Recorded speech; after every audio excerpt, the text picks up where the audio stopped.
Assalamu alaikum wa rahmatullahi wa barakatuh, mes chers frères et sœurs. Nous continuons donc avec la troisième partie de l'histoire de Moussa alayhi salam et de Khidr alayhi salam.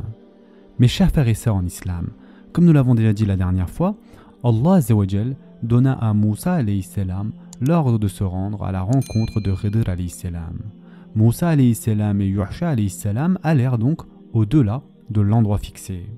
Ainsi, le verset 64 décrit alors tous deux rebroussèrent chemin en suivant leurs traces. Dans cet épisode, Inch'Allah, nous allons voir qu'Allah Azza wa Jal décrit la rencontre de Moussa alayhi salam avec Khidr alayhi salam ainsi que d'autres événements dans la suite des versets 65 à 76.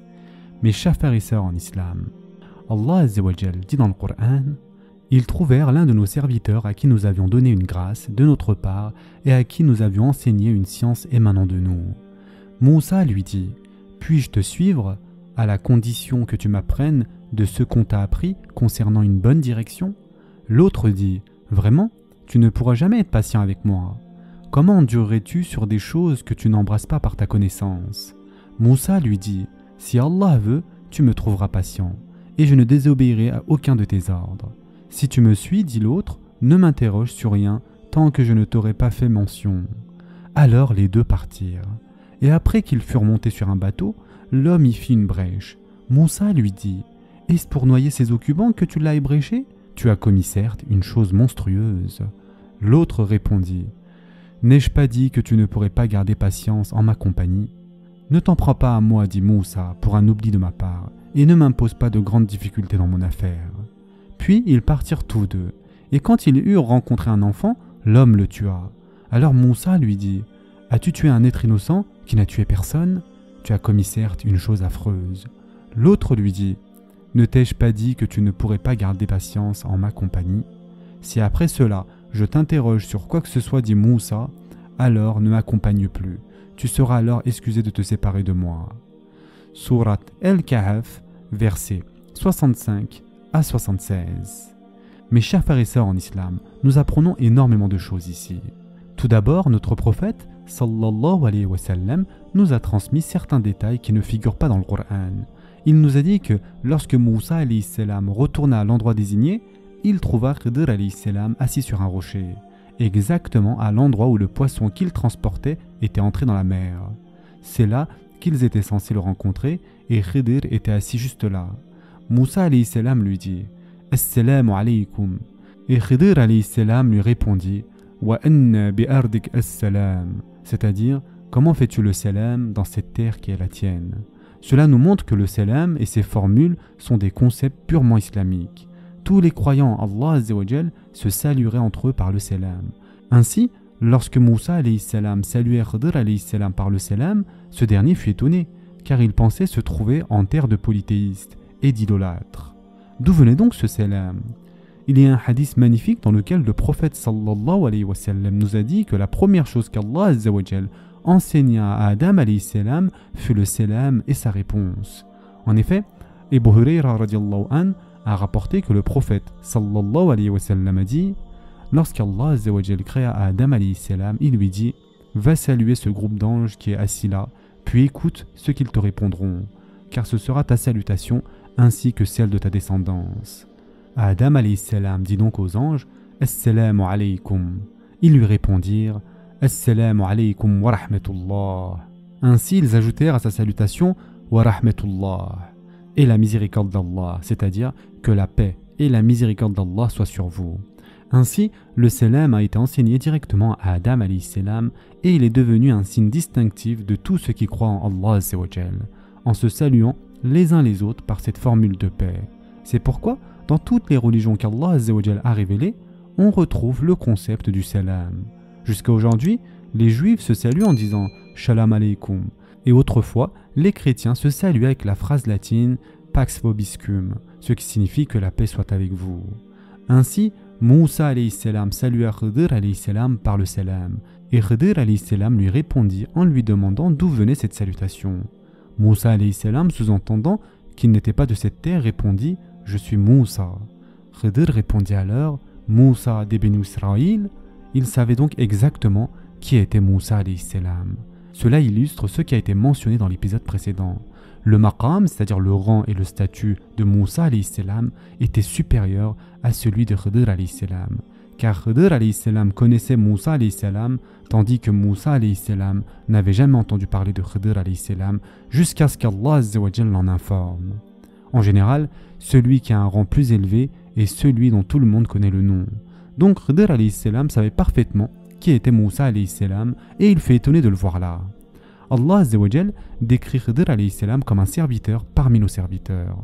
En effet, Allah azza wa jalla dit « Abdan min ibadina ». Cela implique, mes chers frères et sœurs en islam, que nous ne devons pas le faire devenir plus grand que cela, ni le considérer comme une entité surnaturelle. Allah azza wa jalla a de nombreux serviteurs, et Khidr alayhi salam est simplement l'un d'entre eux. Mais ce qu'Allah azza wa jalla a fait pour rendre Khidr alayhi salam spécial, c'est « Ataynahu rahmatan min indina ». Nous lui avons donné une miséricorde venant de nous.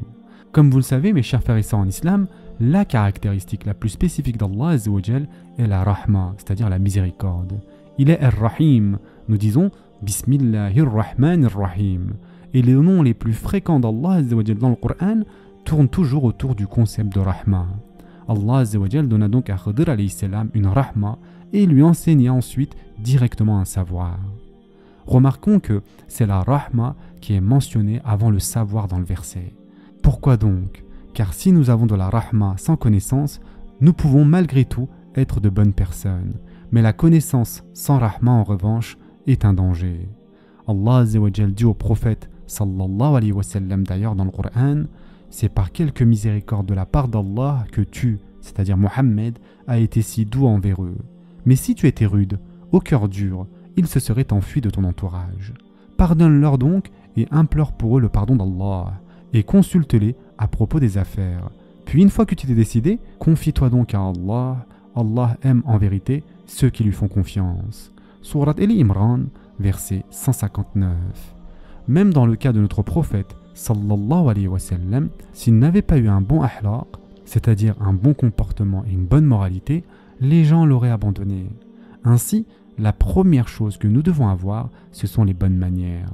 Nous devons faire preuve d'humilité et de miséricorde. Puis vient ensuite, bien sûr, la connaissance. Comme le montre le verset 65 de la sourate Al-Kahf, Allah azza wa jalla dit « Nous lui avons accordé une miséricorde venant de nous et nous lui avons enseigné un savoir émanant de nous. » La meilleure combinaison, c'est donc la rahma, c'est-à-dire la miséricorde, et le ilm, c'est-à-dire le savoir, réunis ensemble. Et c'est ce qu'Allah azza wa jalla avait accordé à Khidr alayhi salam. Le savant miséricordieux est doté de bonnes manières, et donc voilà le plus haut niveau. Celui qui n'a pas de bonnes manières, même s'il possède de la connaissance, cette connaissance ne lui sera d'aucune utilité. En revanche, celui qui a des manières, mais pas encore de savoir, peut tout de même être bénéfique. Mes chers frères et sœurs en islam, ainsi, lorsque Moussa alayhi salam informa Khidr alayhi salam de son identité, Khidr alayhi salam se demanda ce que Moussa alayhi salam faisait là. En réponse à cette question, dans le verset 66, Moussa alayhi salam dit « Puis-je te suivre à condition que tu mentionnes quelque chose de ce qu'on t'a appris en termes de sagesse ?» Moussa alayhi salam demande donc à suivre Khidr alayhi salam pour apprendre de sa sagesse, de son bon savoir. Remarquez ici que celui qui a le maqam, c'est-à-dire le rang le plus élevé, est Moussa alayhi salam. Pourtant, c'est lui qui demande la permission. Moussa alayhi salam fait preuve d'humilité. Après avoir voyagé sur une longue distance pénible, et Allah azza wa jalla seul sait combien de temps ce voyage a duré, il finit par trouver Khidr alayhi salam.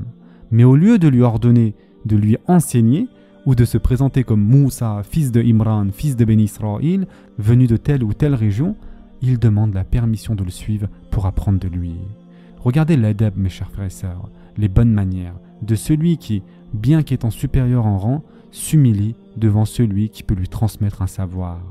C'est cela le maqam de l'élève face au mu'allim, c'est-à-dire de l'enseignant.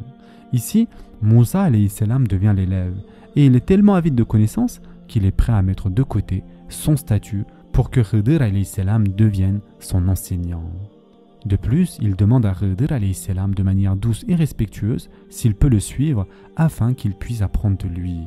Il fait l'éloge de Khidr pour son savoir, même si le savoir de Moussa alayhi salam est plus vaste que celui de Khidr, car Allah Azza wa Jal a informé Moussa alayhi salam que Khidr alayhi salam possédait une science particulière que lui-même ne détient pas, et Moussa alayhi salam la désire et la recherche.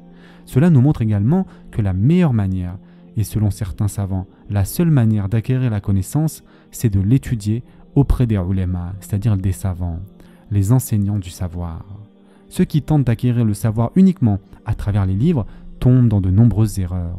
Et un de nos savants classiques a dit que celui qui prend ses livres comme maître et fait des koutoub, c'est-à-dire des livres, ses chouyours, ses chers, commettra plus d'erreurs qu'il n'en corrigera. Car nous pouvons lire abondamment et mal comprendre certaines choses, et personne ne pourra vérifier si notre compréhension est correcte ou non. En outre, nous ne savons pas quoi lire ni comment lire, car nous n'avons aucune méthodologie. Si nous observons comment nous vivons nos vies, nous remarquons que nous nous formons toujours auprès d'experts. Pour étudier la médecine, on ne se contente pas de lire des livres. La moitié de la formation médicale consiste à être encadré directement par des médecins expérimentés. C'est ainsi que le savoir se transmet. Pour devenir ingénieur, la première chose qu'une entreprise fait, c'est d'organiser une formation pour apprendre des spécialistes. Si cela est vrai pour le savoir profane, à plus forte raison cela l'est pour le savoir religieux. Et l'un des messages fondamentaux de la sourate El-Kahf est de ne pas parler sans science. Et pourtant, malheureusement, lorsqu'il s'agit de l'islam, tout le monde pense pouvoir devenir cheikh autodidacte. Google devient leur enseignant et Wikipédia leur moufti. Pourtant, ils ne se permettront jamais de faire cela pour une autre discipline. Est-ce que quelqu'un honnêtement se diagnostiquerait et se traiterait médicalement à partir d'une recherche Google? Non, personne ne fait ça. Alors pourquoi pensons-nous que la religion d'Allah Azza wa Jal ne mérite pas au moins autant de respect? Si l'on veut atteindre le savoir, il faut soit aller vers les savants, soit devenir soi-même savant, et rien ne nous empêche de le devenir. Ce sera tout pour aujourd'hui. En attendant, prenez soin de vous mes chers frères et sœurs, et à très prochainement, Inch'Allah.